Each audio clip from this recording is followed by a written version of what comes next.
Hello, my noble band of outlaws. I Lost Samurai coming at you live with a video with my bush sword, pine cutter. Now, this is a direct video in conjunction with the previous one, which you just saw me cut a fucking tree, put on this sword multiple times, and done a whole other shit ton of abusive crap to this thing. And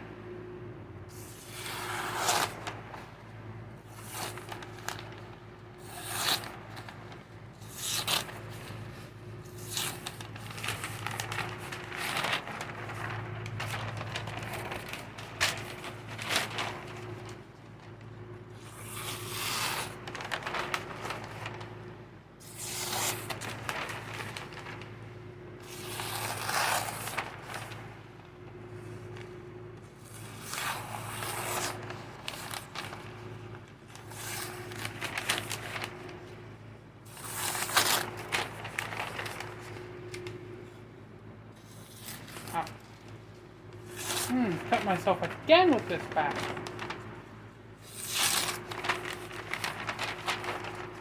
But yeah.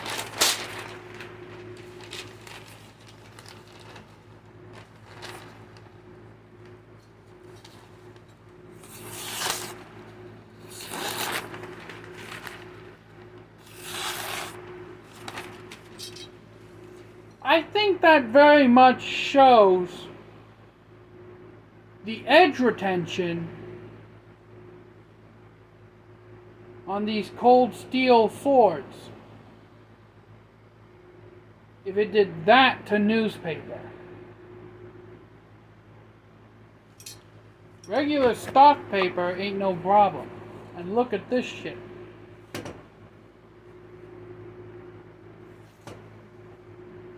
Did you see that?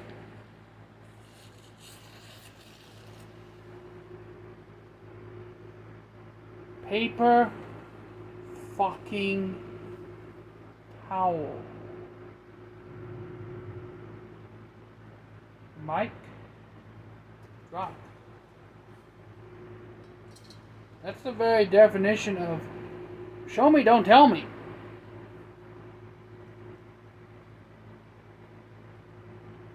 Just imagine what would happen if I put this to a fucking strop. Honestly.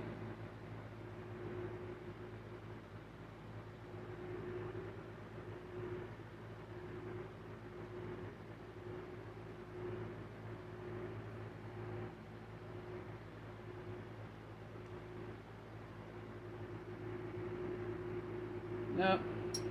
But the sheer fact that it actually slice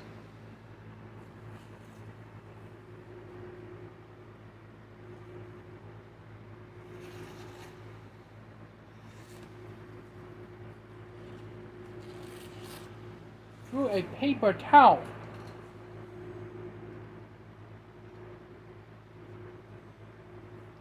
Its big sister has the same edge, people. The only difference is I put this edge all the way down, considering I was going to be using this thing for a lot of bushcrafting. And at my final conclusion of the whole thing, my final conclusion is that you need a shit ton of skill to bushcraft anything. They make it look so easy on Dutch bushcraft knives and all these other YouTube bushcrafters make this shit look so simple. Yeah. It ain't simple.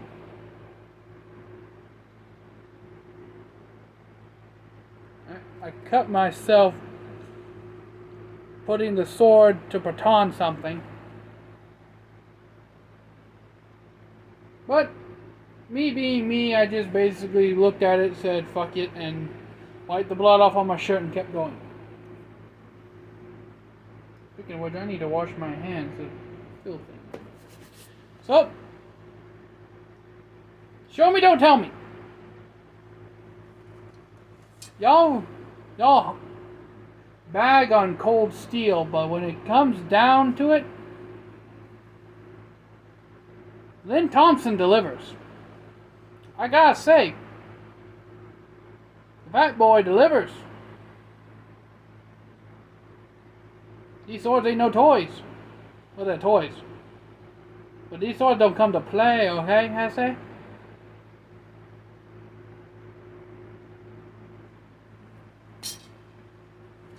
And still, the habaki may rattle like a maraca now, but everything on this sword is still solid. Well, solid except for the habaki. And straight. I defend what I said before, that sword is ultimate bushcraft tool. If you have the proper skills to utilize it. And after seeing what I just put this sword through, especially with the batoning phase, how thick the shit I was trying to baton was, until I had no choice but to get the axe because I didn't feel like throwing my arms out of whack. Yeah. Everybody don't play, Hesse. But I will say this much. Lost my Kashira. Not too happy about that, but any other sword I would have been searching out there for like an hour or two looking for the damn Kashira. But the reason why I wasn't with this sword was simply because this sword I remade specifically to do bushcrafty things. So losing a Kashira is something I would completely expect to happen in a actual real world survival situation if I'm left with just this. So I'm not too bent out of shape about it. Besides, I can always just get a piece of copper pipe from Lowe's or Home Depot or Menards or what have you, and hammer it to shape and then hammer it on and go from there. But my final thoughts. Using this sword, I feel that you have to hold the sword up here when you're batoning, because you're going to feel all that vibration rattling around in the tank. So I may have to make a new suka core for this, maybe one out of like denser wood like hickory or something. Maybe make it a little thicker, or put softer wrap, or put a softer wrap on here, like maybe leather or pleather. Don't know. I may just completely say fuck it with the Kashira, ram a like 2-penny nail through here when I put the leather on, peen it on the other end, and call it a day. Well, put the new Kashira on, wrap it with leather, then peen it in place, and then I don't have to worry about the some bitch coming off anymore. But yeah, I do feel a lot of shock in the tang.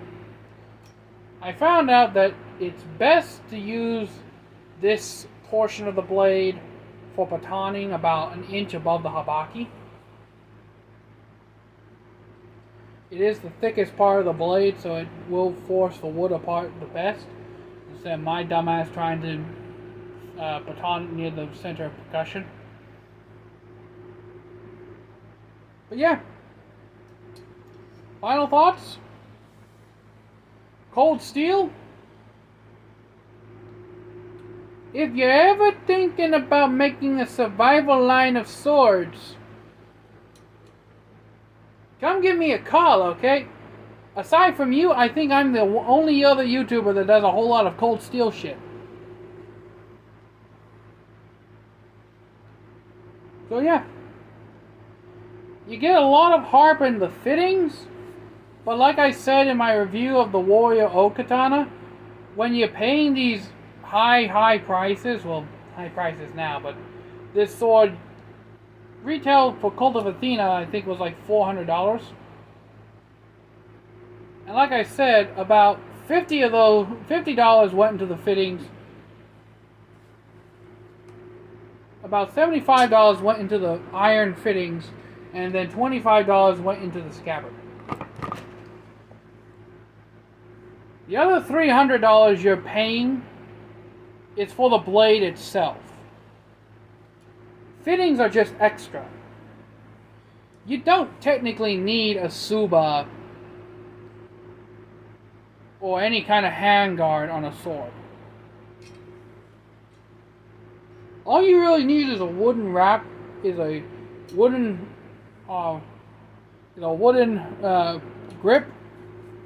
and some sort of plain leather wrapping that's glued in place. And basically, put the pins in, and you can basically just use the sword as is.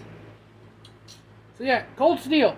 You guys ever decide to make an entire line of survival swords? Contact me through the notifications, okay? Your boy here, he has a whole slew of ideas for prototypes. But yeah. My conclusion? Swords can be used for bushcrafting, it just requires more skill than I currently possess. Because I ended up having to use a knife, an axe, a box cutter. Yeah, there was a whole shit ton of things I ended up having to use. Just to make that itty bitty little baby fire. But, with that said, that's really all I've got. So until next time, my noble band of outlaws, Outlaw Samurai tells all y'all, be crazy rednecks, be safe in using your weapons. And I'm out, peace, and I'm going to buff out some of the wood and shit that I couldn't get off of this when I washed it off. See ya.